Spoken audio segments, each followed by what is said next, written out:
Good morning. I think I'm going to start on the ground today. You guys can follow along or do nothing. Change the channel. Start stretching. Sit quietly and just kind of meditate. Just listen to my talking, have your eyes shut, maybe still be in bed, and just kind of relax. I'm going to take a couple minutes to warm up my body here as I'm getting going for my day. I don't know what these are called, butterflies or something like that. Got your feet together, your knees splayed apart, stretches out your inner thigh and your groin.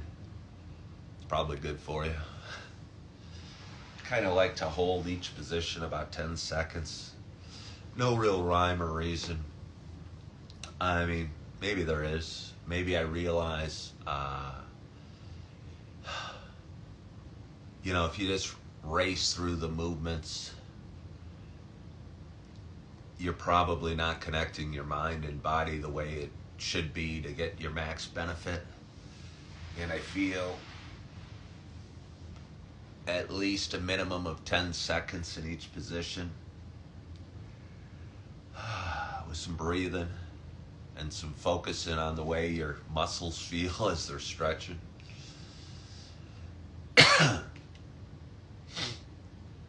Probably ensures you're not just kind of going through the motion, if you will. Crisscross applesauce, no real reason.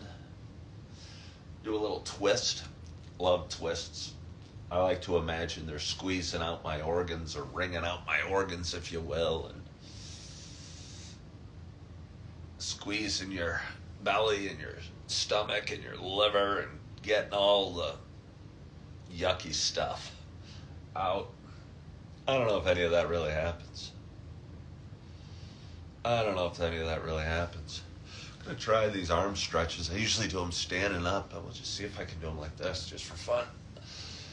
Oh, it feels so good on my back and my shoulders. Kind of bring it in. This is funny because it's not a yoga class. I'm not a yoga teacher. I'm not certified in any way, and I may not know what I'm doing. But I know enough to do it, and I know enough that it feels good. I'm gonna lay down here and cross my leg over.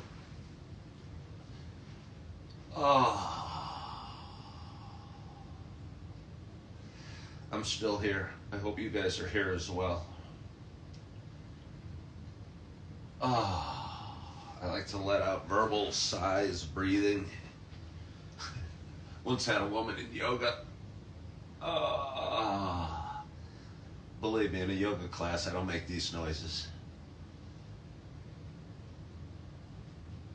But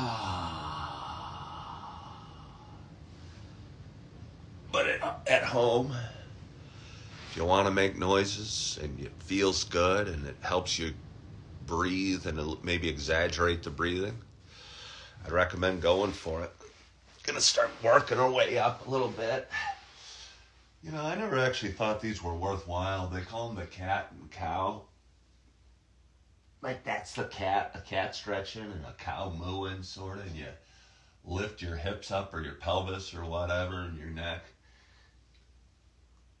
But maybe I was just too young and limber when I was in yoga class. So now that I'm 55, I realize the benefit. Again, no real rhyme or reason or sequence, but I'm going to raise my right arm, open up my chest. Put it down. Stretch out the left side. It's going to be kind of fun. Maybe I'd like to be a yoga instructor. Maybe if you just like doing it and talking on a live video, if you do it for long enough, people will follow. And again, that's not what this show's about. We'll get to that in a minute. Kind of work up into a downward dog.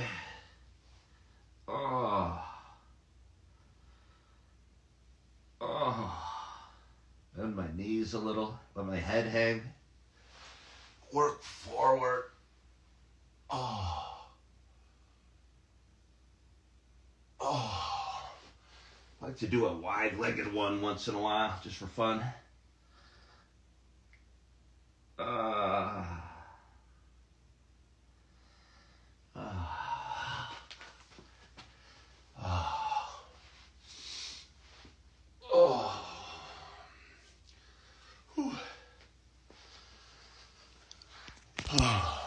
I was going to say we'll call it a day, but our day's just beginning. Our day is just beginning. And thank you for joining me in a little morning stretching. And good morning. Good morning. Good morning to you. My name is Ken Tracy, and this is Coffee with Ken. It is Saturday morning. I think it's about May 10th. May 10th. Might be May 11th. It's probably May 11th. Next Saturday is May 18th. So that makes this May 11th. It's 5:54 a.m. Happy Saturday. There's a show I've been doing for quite some time. I'm laughing for multiple reasons. I'll tell you about the coffee that I was worried was in my teeth.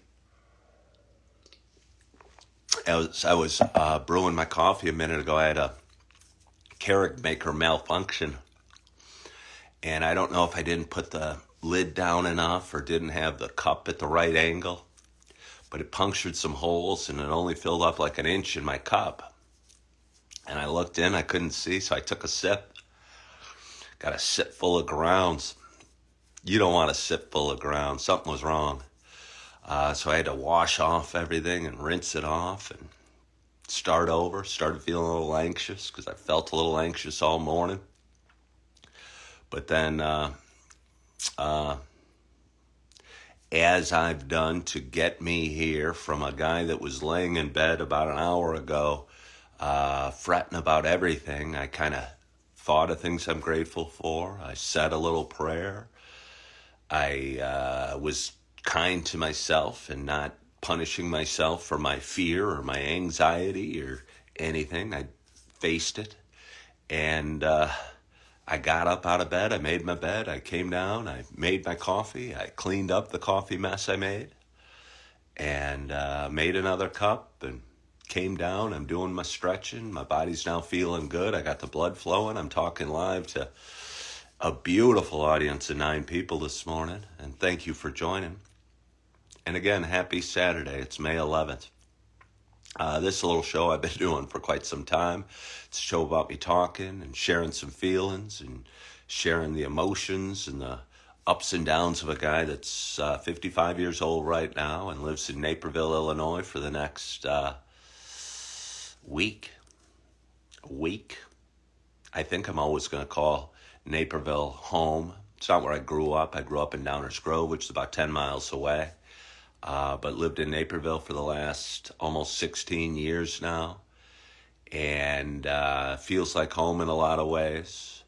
But I guess as they say, home is where the heart is. And my heart is moving west in a week. And, well, Tommy Hunt's, I'm glad you're here as well. It's his first Saturday off all month, and he's glad to be here. I tell you what, just saying that probably puts Tommy Hunt's in a better feeling. Just acknowledging the pleasantness or the happiness or the gratitude. Again, I woke this morning just before 5 and I was like, ugh. I had a long day yesterday and went to bed late for me, a little after 10, and was hoping to sleep in and didn't, and wanted to go back to sleep, but it wasn't in the cards. And again, just laid there and thought various fearful thoughts and anxious thoughts until I caught myself doing it. And it was a tug of war between gratitude and fear. And, well, thank you for joining from Urbana, Virginia. Somebody asked where I'm moving to. I'm moving west. I got offered a job. It's going to be kind of fun, I think. It's going to be kind of exciting, and it's going to allow me to cover my huge amount of financial responsibilities and and get my feet under me after 2 divorces in 10 years, and take care of my family the way that my family needs to be taken care of, and also take care of myself, because sometimes that's hard for a guy that has been divorced. I think society embraces the children, and the children are often with the mother, and the father's job is to send money. And sometimes it doesn't work out so smoothly, and life gets in the way, and troubles happen, and it can be hard on a guy. And I'll tell you what, it's been hard on me. And but again, I was offered an opportunity that I think will allow me to take care of everything I need to take care of, and might be a cool little journey as well. So stay tuned for where it'll be. But I'm headed west. I'm riding my scooter. But hold on. This show's not called Coffee with Ken for absolutely no reason. There's a reason I got a Coffee with Ken logo.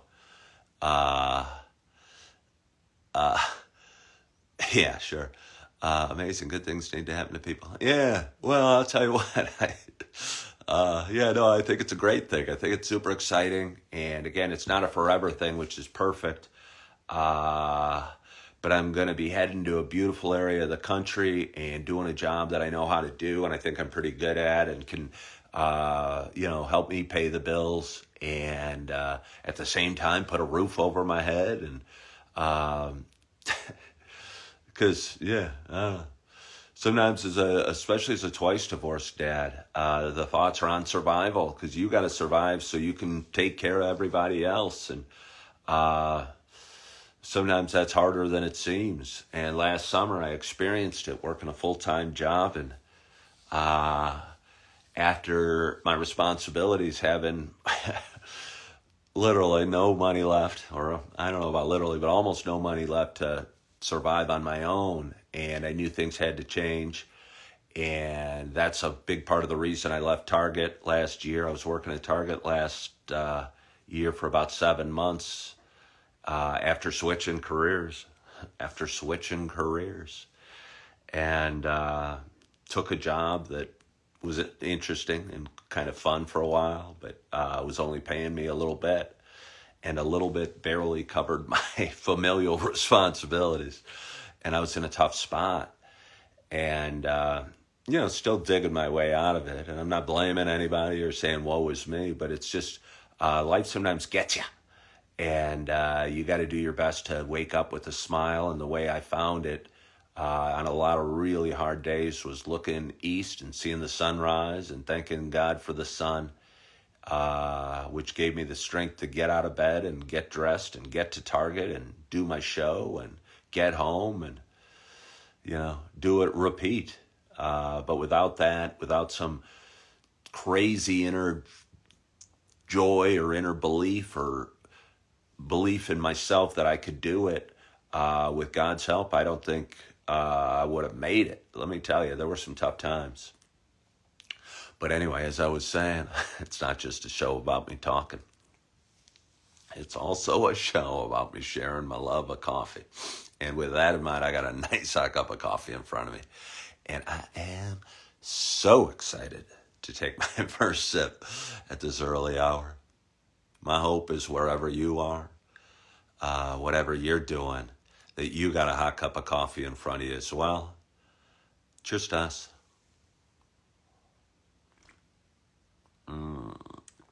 I was a little worried about it, because for those that have been tuned in since the beginning, I had a little accident with my Keurig this morning. Tommy wants to know what type of coffee is my favorite. My favorite, if I had to have one coffee, let me have another sip first.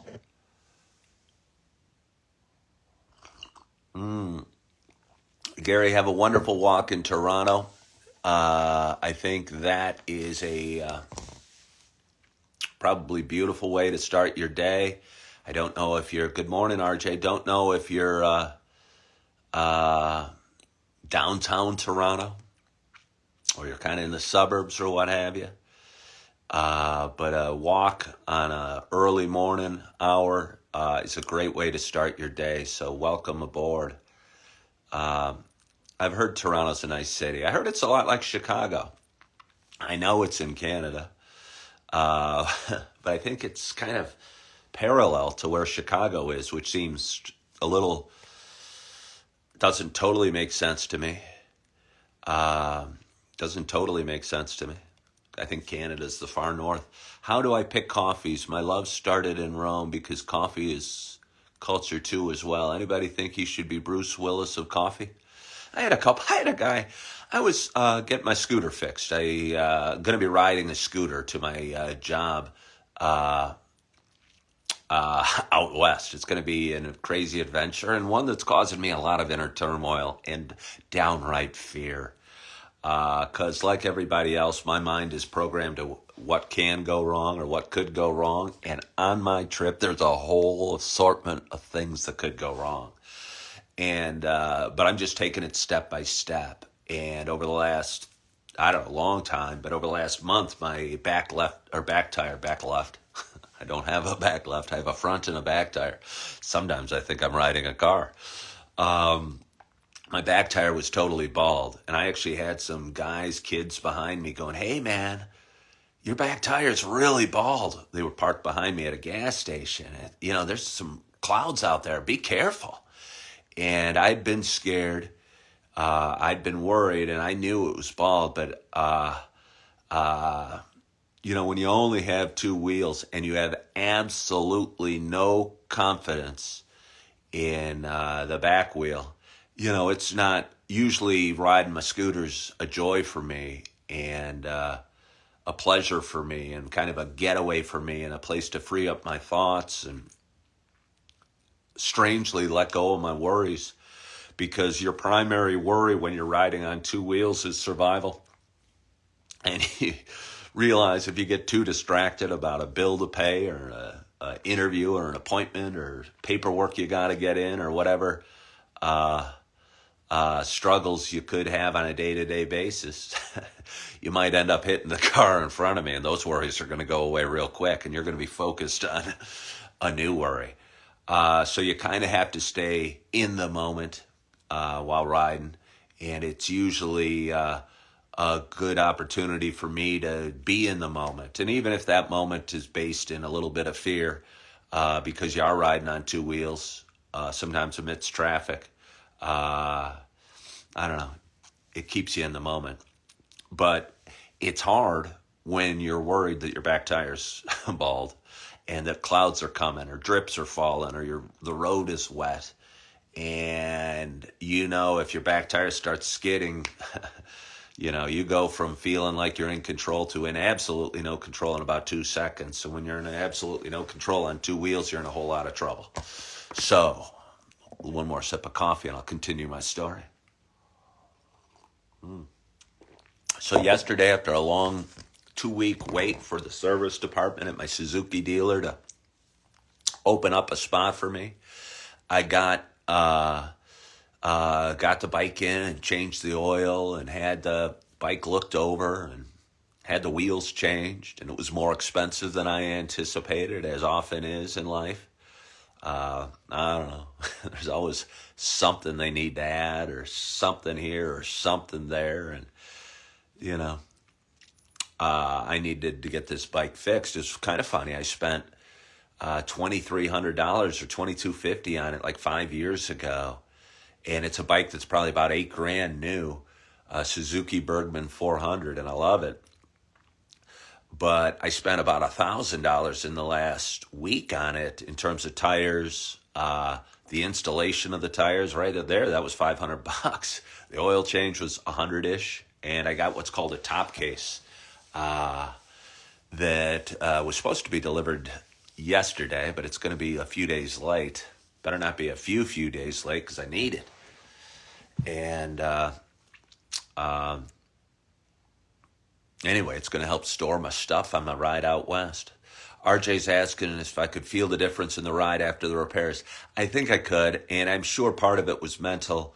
Yeah, and I almost felt it was almost more wobbly, if you will. And I was thinking about it. The reason is I think my back tire was kind of flat. I think the roundness that it is kind of wore off half an inch or three quarters of an inch of it, and it was flatter than it should be.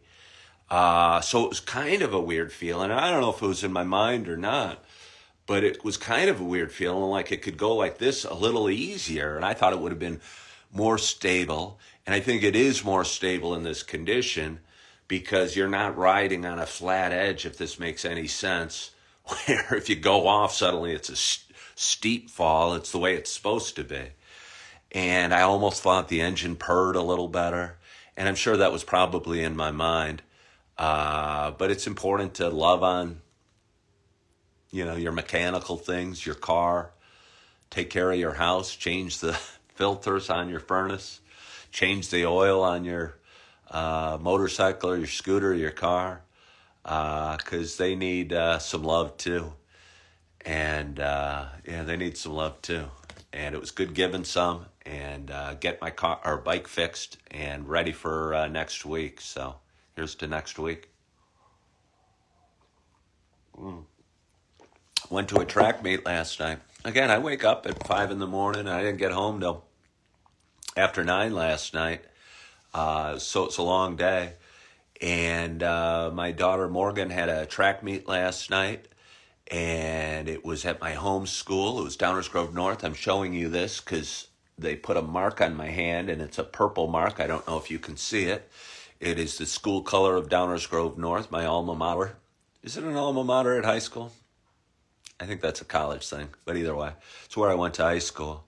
And it was the sectionals meet, which is there's a state qualifying meet, so it's a big meet. And there's a lot of pressure and a lot of young ladies hoping to run times that qualify them for the state meet next week, which is kind of the ultimate honor in high school track.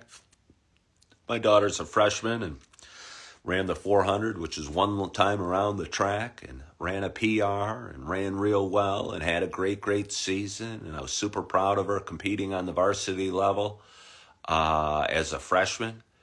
And she's fast, but she's probably not as fast as some of the girls that make it downstate in the sprinting events, or at least she's not yet, and maybe time will tell. But the race that starts off the meet is the 4x800, and which is each girl or each runner runs 2 laps around the track, which is about a half a mile. So it's a 2-mile relay, it's also called. And none of the girls on the distance running team were expected to make it downstate. And I'm getting the chills just thinking about it. But the leadoff girl is this real nice girl named Emma. And her PR, the fastest I've ever seen her run in 800, was 2:26, which is pretty darn fast for a young lady. She's a good runner. But it's not quite state qualifying time. And her team had to average, I think, like what did they have to average? 225 or something to qualify for state. So none of us expected that because none of them, I don't think any of them had ever run a 225. But Emma took off real fast, and there was a girl on the Downers Grove North team that was one of the best runners in the state, and she bolted to the lead, and Emma stuck with her and came through the first lap in like 64 seconds, which is crazy fast, and way faster than she's ever been. And she held on with all her might, and I'm getting the chills saying it, and I had her timed at a 2:19.5. And I couldn't believe it. I thought I'd started my clock wrong. Good morning. I thought I'd started my clock wrong or what have you. But she ran a 2:19.5, which was, I think, a PR for her, a personal record by like 7 or 8 seconds, 7 seconds. And you don't do that in a half mile. And I don't know what got into her, but she handed the baton off to the next girl who ran an awesome race and ran like a 2:26 or 7, which is the fastest I'd ever seen her. And I'm doing some calculation. I'm going, hey, what's going on? What's going on? And then she handed off to a young lady who's moved up from the sprinting events. And her name's Nicole, but I don't really know her as well as I know the other girls. And I think she ran a 2:30. And again, my mind's cranking, and I'm doing the calculations. And the last girl's a girl named Jocelyn, and can be a really tough runner and a nice kid. And took the baton and took off and ran a 2:23. And I'd never seen her do that either. And they ended up clocking, by my watch, a 9:39.73. But the official time, I think, was 9:40 point change. And they qualified for state, and the team was going crazy, and all the girls ran personal records, and it was an awesome event. And as I chalked it up as the second coolest track event I'd seen that year, only behind the time when my daughter broke 6 minutes in the mile, and the whole team swarmed her and mobbed her and was cheering for her the whole way. And those were the two peak moments I had this track season cheering. And it was neat because none of my daughters were running it. And I knew three of the four girls pretty well, and have cheered for them for a couple of years. And it was neat to be a part of and celebrating with the parents and high-fiving the girls. And they were so, so excited. And I think everyone was really proud of them. And it was a neat event to cheer for. So they get to go to state next week and run at Eastern Illinois, where the state meet is held and has been held for as long as I know. And felt a kind of special kinship because I made it to state in the same event that these girls did almost 40 years ago now, running the 4x800 as well. And the state meet was held at Charleston and or at Eastern Illinois, and it was a big deal, and it was super exciting, and we were really proud to make it. So I know how great these girls felt, and it was kind of interesting. I don't want to get into the specifics, but some of the girls didn't.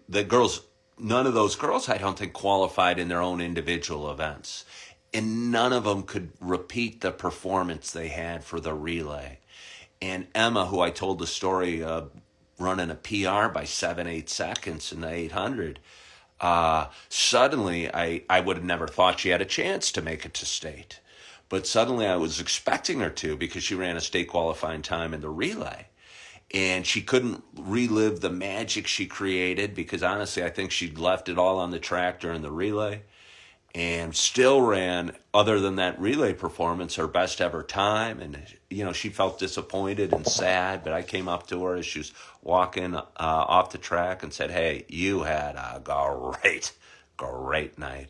And I promise you this, it's a lot more fun to qualify for state in the relay event than it is in an individual event. When you're going with your team and you're going to stay overnight with your team and you're going to be practicing the baton handoffs and warming up with the team as opposed to just going in an individual event." And I'm sure she'll realize that over time and appreciate the awesome night that they had as a team and that they came together, and I'm getting the chills, all ran personal records to qualify for state. And that doesn't happen very often. So kudos to the Oswego East 4x800 team. Nice job, girls.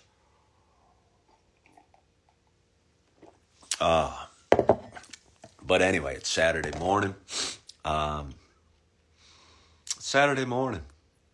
It's early. I mean, it's not crazy early. It's 6:15 or 6:17. But it's still early, and most of the world is asleep, and we are up. And we've done our stretching, and we've had our first cup of coffee, and we've shared some time together and told some stories, and I don't know, downloaded the thoughts that were in my mind this morning. And again, I woke this morning, hang with me. I'll just have to sniffle. Look what I found in my pocket.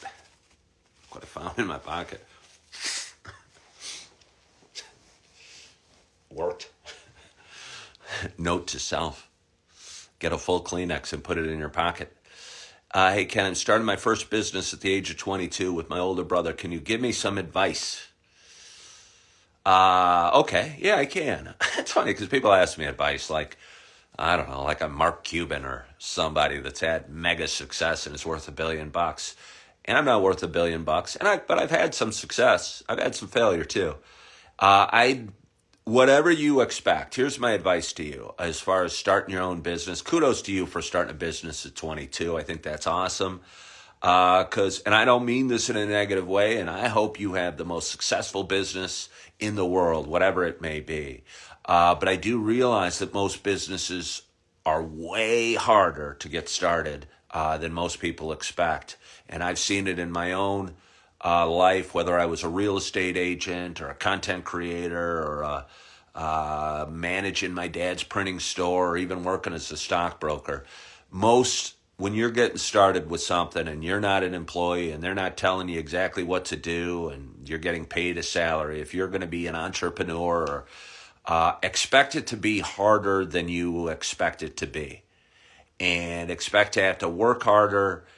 And these are just my experiences. I could be wrong, but expect it to be harder than you are expecting right now, and expect to have more struggles than you know, and expect sales to be slower, and expect customers to be rougher to deal with, and challenges to expect the unexpected. And that way you're not going to be surprised or devastated that first month when you're not super successful. I became a realtor in October. I didn't have my first sale till the following March or April. So I had 6 months before I had my first big sale.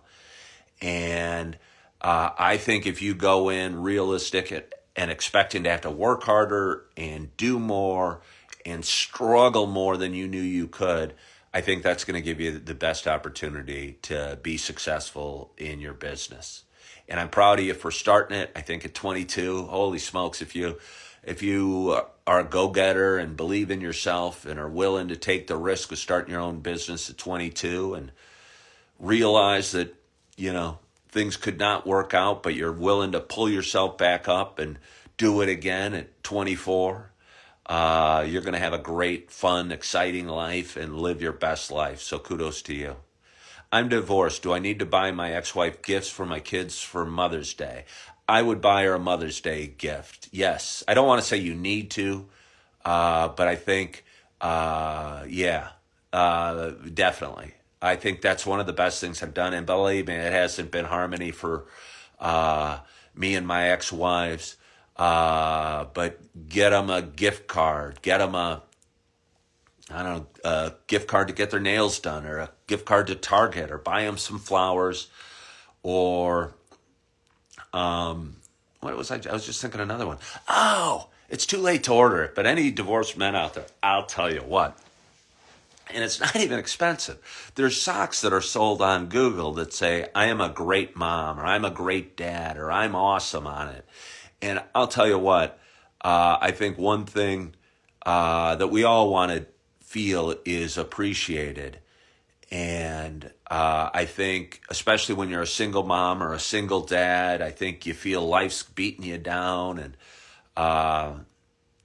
you're probably bitter and angry at the person you're divorced from. And I'll tell you what, I know my ex-wife still wears her I am a great mom socks with pride that I sent her, a couple years back. And get your ex-wife something. It'll go amazingly far towards harmony between you two, and hopefully that harmony will be to the benefit of your kids, because that's ultimately the goal. I mean, peace and harmony should always be the goal, but it's best for the kids if you buy something for your ex-wife for Mother's Day. So please do. And for any dads out there, do that. Yeah. My second wife has to work tomorrow, and kind of bummed for she works a couple days a week, and she works real hard, and she's real talented at what she does and real good at it. And it's such a nice job, and they're so flexible with her that she almost, can't afford to not do it, because, again, she only has to work 2 days a week, and she's great at it and does real well, and it gives her the opportunity to spend most of the time with the kids, but still make a, fairly good amount of money on 2 days a week. But unfortunately, one of her days on is Sunday, and which is Mother's Day, and she's the mostest mother in terms of she has a lot of children.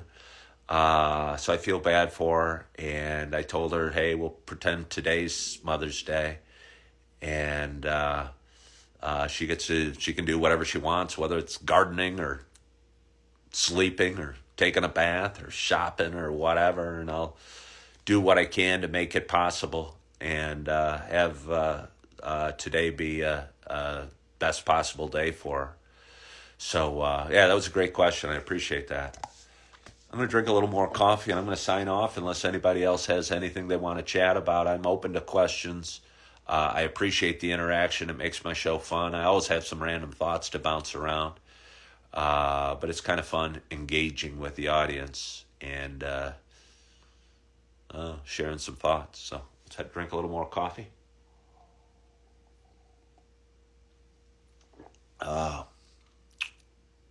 So anyway, I sipped this, and I'm still expecting the coffee grounds, the mess of coffee grounds I had for my first sip this morning. Again, I think our mind is programmed in fear. And every morning when I wake up, I'm thinking less than positive thoughts. And every morning I have to tug a war and turn my mind towards gratitude and think of things I'm thankful for. And most times, when I'm thinking of things I'm afraid of or I'm worried about, you can just flip it a little bit and turn it into an opportunity and be thankful for that. Yeah. Going through a tough time now. How should I get through it? What kind of thoughts or mindset should I have? Well, crazily, or Julie we'll call you, because I think that's your name. I think it's good to acknowledge that you're going through a tough time. I think especially men are told to bury their emotions and bury their feelings and bury their experiences and, I don't know, be tough and rough it out. And I don't know, I think a lot of men end up having struggles in life because of that and go down bad paths, be it substance abuse or crime or harming themselves or what have you. So good for you to acknowledge it. What kind of thoughts? Acceptance, self-love. Be gentle. Don't be mad at yourself for going through a tough time. Be okay. When you wake up in the morning and you're feeling kind of crappy, that almost sounds like a song. When you wake up in the morning and you're feeling kind of crappy, what should you do? You should think that you're glad. No. Find a way, a couple ways. If you're really struggling, I'd go to YouTube and I'd search up positive affirmations and go for a 20-minute walk right now, listening to positive affirmations. And I say that because I did it with experience. I caught myself at a dark time 5 years ago, and I realized I'd spent most of my life battling my own inner thoughts and my own negativity. And I said, hey, I caught myself doing it 5 years ago because I was laying in bed thinking I'm ugly, I suck, I'm a loser, I'm broke, I'm a failure, nobody likes me. And that's a hard way to face your day. And I go, I got to fix this. So I popped on some positive affirmations and I went for a walk around my neighborhood. And what was his name? Andrew, or I forget his name, but he goes, Anthony maybe or something. And his voice said, your smile lights up a room. You bring joy to the people around you. You're important. You're going to do great things today. And I started walking around and puffing out my chest and feeling a little better and said, hey, my smile does light up a room. I do make a difference. I am going to have an awesome day. So I'll tell you, it really can turn quickly because if you're going through a tough time, your mind is telling you negative. Yeah, you might have bills to pay, or yeah, you might be fighting with your boyfriend, or yeah, you might have a health issue. But usually what it is, because we're all having that stuff, usually what it is your mind is being cruel to you or being mean to you or saying negative things. So what you got to do is turn your negative thoughts around, and positive affirmations work. And I talk about gratitude all the time. Again, I wake up going through a tough time every morning. scared about the journey I'm going to take, scared about the stuff I got to do, and scared about all sorts of things. And every morning I feel those thoughts and feel the anxiety and uh, go, this sucks. This sucks. I can't start my day like this. So I look out the window and I thank God for the sun, and I thank God for the bed, and I thank God for my buddy that is allowing me to stay with him for the next week, and thank God for the new tires on my scooter, and thank God for this cup of water and my body that allows me to move around and get about my day and all the blessings that I have. And all of a sudden your mind starts racing in a positive direction, and you're going to feel so much better than 2 minutes before when your mind was racing in a negative direction. So kudos to you, Juliana, I think your name was, for acknowledging your struggles. But again, don't mire in them. It's okay to have them, but there's things you can do to make you feel a little better, and you deserve to feel a little better. And positive affirmations and thinking about something you're grateful for. The soft carpeting under my bare feet right now. I'm grateful for that. It sounds silly, but I'm telling you, it works. And suddenly your mind is going, hey, this carpeting is pretty nice. This feels really good. And instead of you worrying about a bill or a fight you had with a boyfriend or whatever, you're thinking about the soft carpeting under your feet. And suddenly you're going, hey, my coffee's a little low, but that doesn't bum me out. I'm going to go get some more. Thank God that I have another cup of coffee coming to me. And you're going to be sipping your coffee, and you're going to go, wow. You're going to be looking around, thinking of things to be grateful for. And I tell you what, it's so much better doing that. And it's a constant battle. It's a constant battle because my mind wants to worry and go, oh, crap, my knee hurts. Or this coffee's cold. Or my slippers are way over there. Or I hope I'm not talking too loud. Or what if it rains today? Your mind's constantly, or at least mine is, constantly trying to pull myself that way.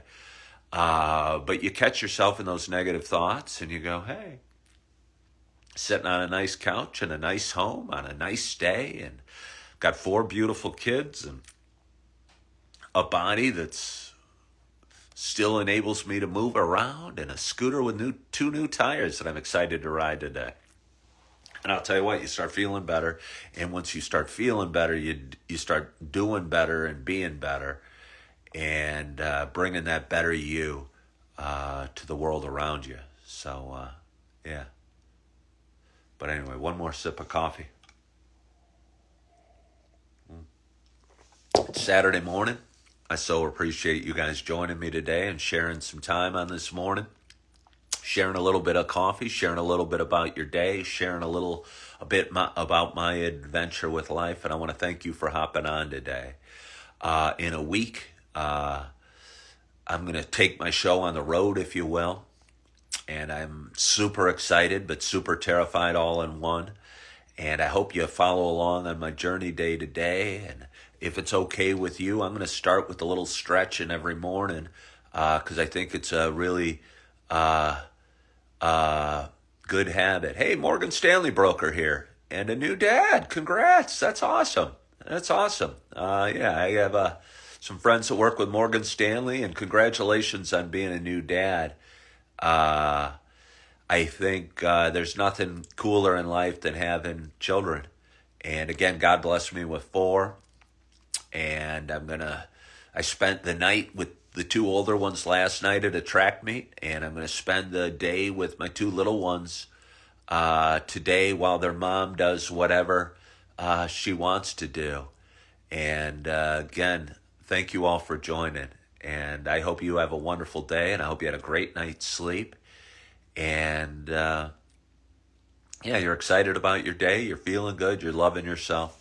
And as always, I hope to talk to you soon. Bye-bye.